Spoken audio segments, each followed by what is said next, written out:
Welcome to BRK entertainment. Tollywood లో comedian గా ఉన్న వేణు ఎల్దండి బలగం సినిమా తీసి అందరినీ ఆశ్చర్యపరచడమే కాకుండా ఆ సినిమాతో సూపర్ హిట్ అందుకున్నాడు. దీంతో వేణు వరుస పెట్టి సినిమాలు చేస్తాడనుకుంటే తాను మాత్రం రెండో సినిమాను చాలా ఆలస్యం చేశాడు. ఎల్లమ్మ అనే కథను రాసుకుని ఆ కథ కోసం హీరోలను వెతికే పనిలో భాగంగా ఎంతో టైంను వేస్ట్ చేసుకున్నాడు. ఎల్లమ్మ కథను ముందుగా వేణు నానికి చెప్పాడు. నానికి స్టోరీ లైన్ నచ్చి కొన్ని మార్పులు చేర్పులు చేయడంతో వేణు కాస్త టైం తీసుకుని నానికి ఫైనల్ చేస్తానని చెప్పాడు.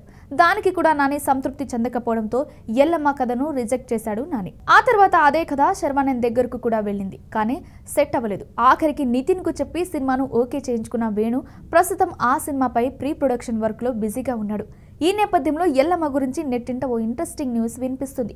ఈ సినిమా కోసం డైరెక్టర్ వేణు ప్రస్తుతం ముంబైలోని బాలీవుడ్ కంపోజర్ అయిన అజయ్ అతుల్తో మ్యూజిక్ సెట్టింగ్స్ లో ఉన్నాడని సమాచారం. ఇదే నిజమైతే మే నెల నుంచి సెట్స్ పైకి వెళ్లనున్న ఎల్లమ్మకు వేణు బాలీవుడ్ టచ్ ఇవ్వడం ఖాయమైనట్టే. ఈ సినిమాను దిల్ రాజు నిర్మించనున్న విషయం తెలిసిందే. ఇలాంటి మరిన్ని మూవీ అప్డేట్ కోసం బీఆర్కే ఎంటర్టైన్మెంట్ ఛానల్ ని సబ్స్క్రైబ్ చేసుకోండి.